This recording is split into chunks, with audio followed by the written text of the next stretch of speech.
Hello, everybody. This is Pastor Green. We're doing another Bible study, Daniel chapter 5. If you'd like me to come speak at your church, or if you have any questions, you can email me at godsohman@gmail.com. Daniel chapter 5, starting with verse 1. Belshazzar the king made a great feast to 1,000 of his lords, and drank wine before the 1,000. If you remember, we were just talking about Nebuchadnezzar in the previous last 4 chapters. Belshazzar is actually his grandson. So we're talking about Belshazzar right now, who's going to be Nebuchadnezzar's grandson. Belshazzar, while he tasted the wine, commanded to bring the golden and silver vessels which his father Nebuchadnezzar had taken out of the temple which was in Jerusalem, that the king and his princes and his wives and his concubines might drink therein. Now, whenever in the Old Testament they talk about their father, it just means any male that's in their family tree. A lot of the Jews today will say, my father Abraham, even though that was many, many generations back. That's just a way to basically give honor to the male version of your family. So when he says his father Nebuchadnezzar, it just means a male in his family. He's talking about his grandpa. And it says he commanded to bring the golden and silver vessels which his father Nebuchadnezzar took out of the temple.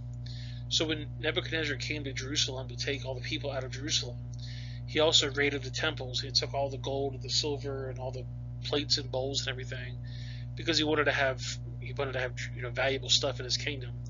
So his grandson's taking these things out so he could have this party and eat upon. Then they brought the golden vessel that were taken out of the temple of the house of God, which is at Jerusalem, and the king and his princes, his wives, and his concubines drank in them. And they drank wine and praised the God of gold, and of silver, and of brass, and of iron, of wood, and of stone. So they're taking these Jewish items, and they're praising their own gods, the gods that they follow, the gods of gold and silver, and brass, and iron, and wood. And in that same hour came forth fingers of a man's hand, and wrote over it against the candlesticks upon the plaster of the wall of the king's place. And the king saw the part of the hand that wrote. So he decides to get all these different vessels for the Jerusalem and put them out and start eating and drinking off of them. And pretty much the same time he did that, there was this mystery hand that started writing on the wall. And the king's countenance was changed, and his thoughts troubled him. So the joints of his loins were loosed, and his knees smote one against each other. Now, I don't know what it means by it saying the joints of his loins were loosed, but I'm pretty sure that means he pooped himself. He must have pooped in his pants because he was so scared.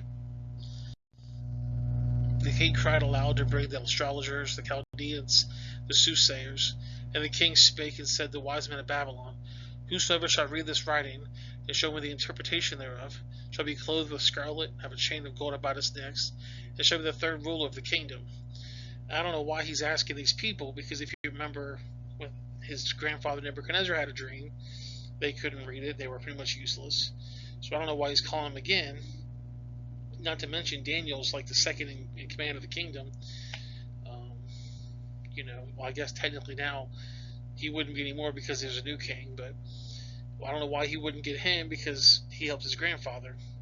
And he's saying, if you do these things, I want to give you scarlet clothing, a chain of gold, and I'm going to make you the third ruler. And a lot of people don't really understand what it means to have a scarlet clothing. See, back then you had to actually go shear sheep, and you had to get the thread all properly put together. Then you had to get a loom, and you had to basically make the clothing. Then you had to get the special kind of ingredients to turn it into scarlet. It was a month process. It was very expensive. Just having clothing was expensive, but having the scarlet color clothing, that was extremely difficult. So it was a huge honor. Then came in all the king's wise men, but they could not read the writing, nor make known the king the interpretation thereof. Then was King Belshazzar greatly troubled, and his countenance was changed in him, and the lords were astonished. Now the queen, by reason of the words of the king and his lords, came into the banquet house. And the queen spoke and said, O king, live forever. Not let any of thy thoughts trouble thee, nor let the countenance be changed. So the king's wife saying, hey, don't worry about it, I got this covered. And sometimes, guys, you should listen to your wives. She says, there is a man in thy kingdom, in whom is the spirit of the holy gods. And in the days of his father, light and understanding and wisdom, like the wisdom of the gods, was found in him. Whom the king Nebuchadnezzar, thy father the king, I say thy father, made master of the magicians, astrologers, Chaldeans, and soothsayers. So she's saying, don't you remember Nebuchadnezzar had that dream? And Daniel basically came in there and he was able to answer all of his dreams and his interpretations, and all of your astronomers and magicians, they couldn't do it. You remember that? Yeah, he still lives here. For as much as an excellent spirit and knowledge and understanding, interpreting of dreams and showing of hard sentences and dissolving of doubts were found in the same Daniel, who the king named Belshazzar. Now let Daniel be called, and he will show the interpretation. The queen's saying, listen, remember when Nebuchadnezzar had that problem? Daniel took care of it. Daniel's still here. He's excellent in spirit. He's knowledgeable. He understands dreams. He will dissolve all your doubts. You need to call him in here. Then when Daniel was brought in before the king, and the king spoke unto Daniel, Art thou Daniel, which thou art the children of the captivity of Judah, whom the king of his father brought out of Jewry? So basically, I find this hilarious because he's been in the king's chambers for, 50, 60, 70 years. And they're saying, are you still the children of the captivity of Judah? He's been the second in command all throughout Nebuchadnezzar's reign. And now he's basically in charge of all the astronomers and magicians and soothsayers. And they're still calling him a children of the captivity of Judah. I find that very funny. I have even heard of thee, that thy spirit of thy God is in thee, and that light and understanding and excellent wisdom is found in thee. He didn't know who the guy was. Remember, the queen had to tell him, and all of a sudden he's talking the guy up. Oh, you're so smart and understanding and your wisdom and you have light. He didn't know the guy. And now the wise men, the astronomers, have been brought before me, that they should read the writing and make known unto me the interpretation thereof. But they could not show the interpretation of the things. Again, I find this interesting because Daniel's in charge of all the magicians and astrologers and soothsayers. And I'm guessing the people said, well, we want to make a name for ourselves, so we're not going to tell Daniel. But Daniel should have came with them. And I have heard of thee, and thou canst make interpretations and dissolve doubts. Now if thou can read the writing and make known to me the interpretation thereof, thou shalt be clothed with scarlet, and have a chain of gold around thy neck, and shall be the third rule of the kingdom. Sometimes in life we run into situations where people offer us stuff that we don't really care about. What can they offer you? Money, a house, a car?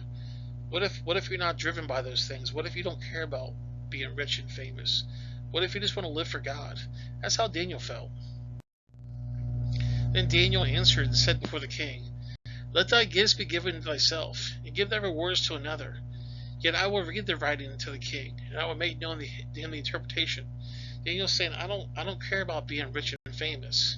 You give that to somebody else. But I'm going to go ahead and give you the answer you're looking for. O thou king, thy most high God gave Nebuchadnezzar, thy father, a kingdom, and majesty, and glory, and honor. Daniel's decided to preach it to this guy. And for all the majesty that he giveth him, all people, nations, and languages trembled and feared before him, whom he would slew, and whom he would keep alive, and whom he would set up, and whom he would put down. But when his heart was lifted up, and his mind hardened in pride, he was disposed from his kingly throne, and they took his glory from him. Remember in chapter 4, Nebuchadnezzar was reading that? Talked about how he thought he was somebody special, and the Lord gave him a wake-up call.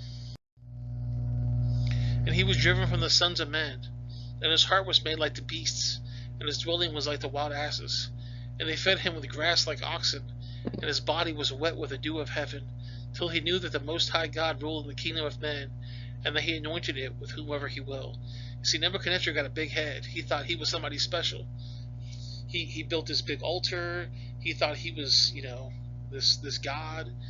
And God basically said, because you didn't honor me, I'm going to basically humble you. I'm going to make you, for 7 years, walk on all fours and eat grass like an ox, until you decide that I am God, and you're going to basically worship me and honor me. And thou, his son, O Belshazzar, has not humbled thine heart, though thou knowest all this. He's saying you knew these things, and you still didn't humble to God, but has lifted up thyself against the Lord of heaven, And they have brought the vessels of the house before thee, and thou, and thy lords, thy wives, and thy concubines have drunk wine in them.